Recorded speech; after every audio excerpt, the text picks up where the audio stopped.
our new topic is conserve the environment.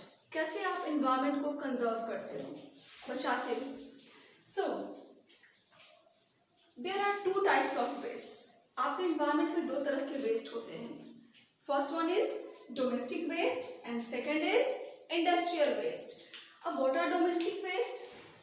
जैसे आप घर में जो भी वेस्ट आप यूज़ करते हो, जो भी आप वेस्ट निकालते हो, जैसे कि वेजिटेबल पील्स हो गए, या फिर अगर आप पेपर को यूज़ करके फेंक दिए, दैट इज़ ऑल्सो नोन, आप कह सकते हो डोमेस्टिक वेस्ट कह सकते हो. या फिर जब भी आप खाना वाना बनाते हो तो बहुत सारे वेस्ट निकलते हैं, है ना. So these are domestic waste. And industrial waste क्या है? ऑल द केमिकल्स, जो भी आप केमिकल यूज़ कर रहे हो, गैस यूज़ कर रहे हो, सो जो भी आप ये सारी चीज़ें इंडस्ट्री में यूज़ करते हो कुछ भी बनाने के लिए, they are known as industrial waste. Okay, they should be destroyed. ये दोनों चीज़ों को अच्छे से डिस्ट्रॉय करना चाहिए बिफोर डंपिंग देम. अगर आप दोनों को डंप कर रहे हो, दोनों तरह के वेस्ट को अगर आप डंप करते हो, देन उससे पहले क्या करना चाहिए? अच्छे से उसको डिस्ट्रॉय करिए, ख़त्म करिए, ताकि वो सॉइल में जा करके वो सॉइल को पॉल्यूट ना करे. ओके, अब डंप मतलब क्या होता है? जैसे आप मिट्टी खुदाई करके आप कुछ उसमें गाड़ देते हो, कुछ उसमें डाल देते हो, that is known as dumping. Okay, so what are the two types of waste? Biodegradable and non biodegradable.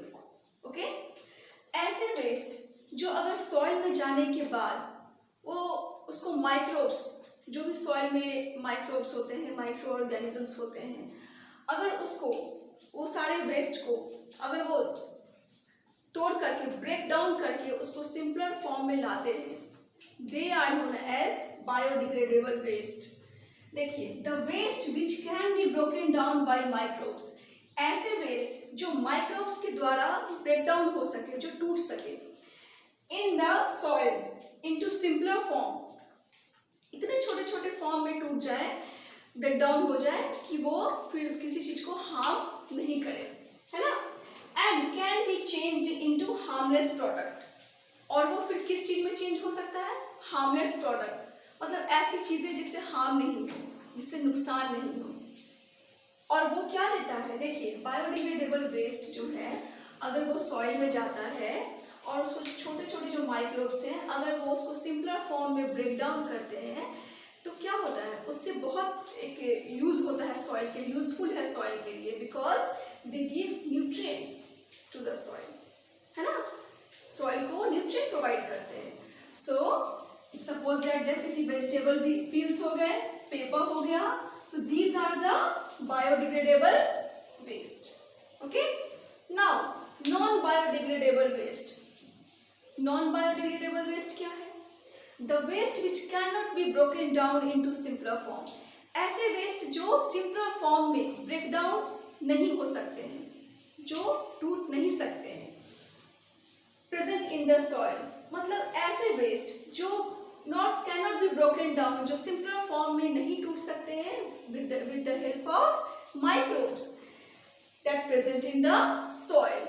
Suppose that आप non biodegradable waste को soil में जा करके डाल देते हो, ओके, डंप कर देते हो यूं ही, तो क्या होगा उससे कि जो आपका ये वेस्ट है वो एज इट इज रहेगा, वो आपका डिग्रेड नहीं होगा.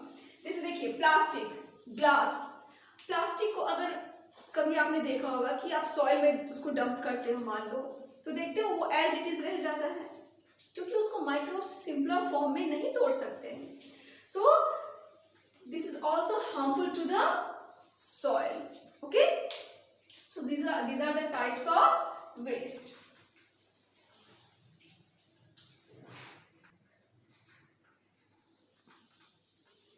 So there are some methods of waste disposal.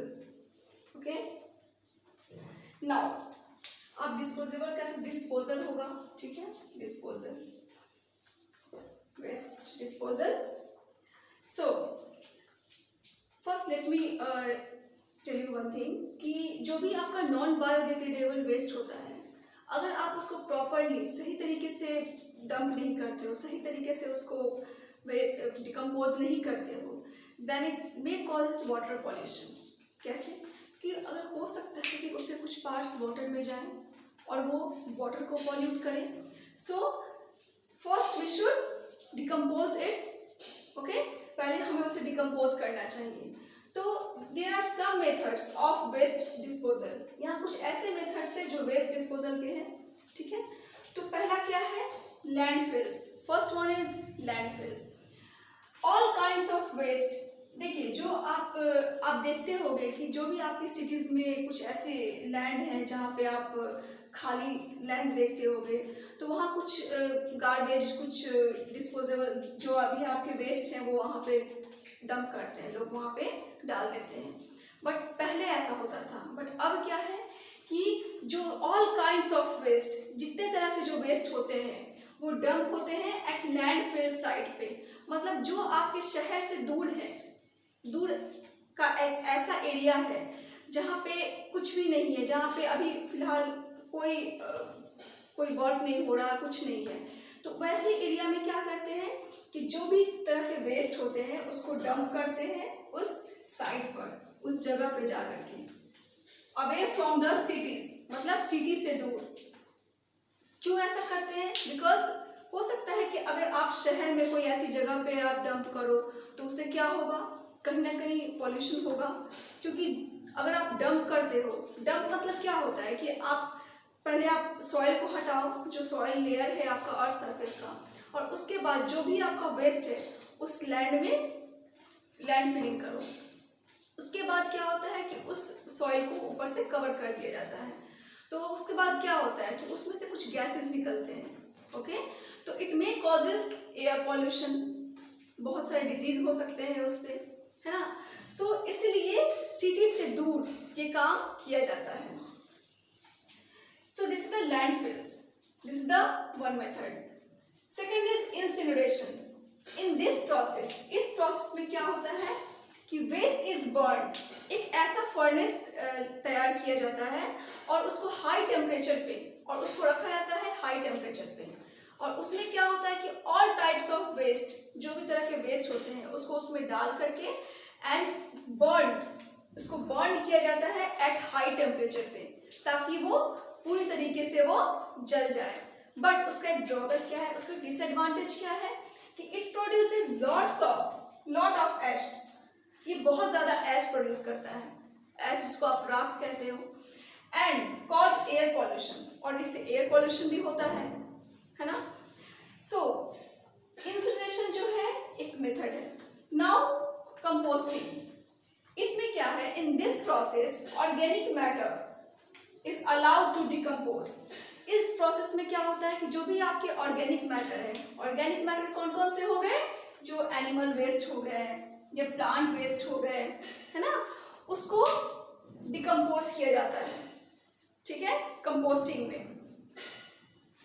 And vermi composting क्या है, कंपोस्टिंग कहाँ किया जाता है बताइए मुझे। जैसे कंपोस्टिंग आप सॉइल में डाल देते हो, तो उस तरीके से इसका कंपोस्टिंग होता है, लेकिन किसका, ऑर्गेनिक मैटर का, जो आपका एनिमल वेस्ट हो गया, प्लांट वेस्ट हो गया। तो और वो क्या करता है, ये कंपोस्टिंग करने से एक फायदा क्या है कि आपके जो सॉइल है उसको न्यूट्रिएंट प्रोवाइड करता है, ये जो वेस्ट है, okay. Now come to vermicomposting. अब वर्मी कंपोस्टिंग क्या है, इस प्रोसेस में this is also a type of composting, ये भी एक कंपोस्टिंग ही है। तो इसमें क्या होता है कि वर्म्स को, अगर आप सॉइल में कंपोस्टिंग कर रहे हो, कंपोस्टिंग सॉइल में ही होता है, तो उसमें आप वर्म्स को ऐड कर रहे हो, इसमें वर्मी कंपोस्टिंग में अर्थवर्म्स हो गए, और वो वर्म्स, ये जो कीड़े हैं, ये जो वर्म्स है क्यों ऐड होते हैं, बिकॉज उसका जो एक्सक्रीटा होता है वो इंक्रीज करता है nutrient value of manure formed. हाँ, वो देखिए, अब जैसे कुछ वेस्ट को हम लोग उसमें डालें, ठीक है, डालने के बाद क्या होता है, एक सपोज दैट आप एक जो फ्लावर पॉट लेते हो, मिट्टी का गमला लेते हो, आप घर में भी कंपोस्टिंग कर सकते हो, एक मिट्टी के गमले में या फिर किसी बड़े बकेट में बहुत सारे मिट्टी डाल करके। तो आप जब वर्मी कंपोस्टिंग कर रहे हो तो क्या करते हो उसमें बहुत सारे वॉर्म्स डालते हो। पहले सॉइल डालें उस चीज़ में, किसी चीज़ में, ऊपर से वॉर्म्स डालें और उसके बाद जो भी वेस्ट है जब आप उसमें डालते हो तो वो ब्रेक डाउन करता है, उसको तोड़ता है एक सिंपलर फॉर्म में, छोटे छोटे फॉर्म में वो तोड़ता है उसे। एंड देन उसके बाद क्या होता है, ये जो वॉर्म्स है, ये जो कीड़े हैं, उसका जो एक्सक्रीटा होता है, जो वो वेस्ट उनका होता है, वो जब वो निकलता है तो वो क्या करता है, वो इंक्रीज करता है सॉइल के न्यूट्रिएंट को। मतलब जो सॉइल मतलब होता है उसको nutrient as a nutrient provide करता है और एज अ मैन्योर वो बहुत सॉइल के लिए बेनिफिशियल होता है। So these are the some methods of waste disposal. Okay, so along with these method, ये सारे मेथड के साथ देयर आर 3 Rs है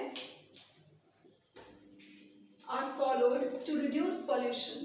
ये अगर हम 3 मेथड यूज करते हैं, if we are using 3 Rs method, then we can reduce the pollution. Okay, so first one is reduce, reuse and recycle. अब reduce क्या है? Suppose that आप biodegradable waste यूज कर रहे हो और नॉन बायोडिग्रेडेबल, तो बायोडिग्रेडेबल तो आपका easily डिकम्पोज हो जाता है, but non biodegradable can't decompose easily. So we should reduce the use of non-biodegradable products and increase in the use of biodegradable products.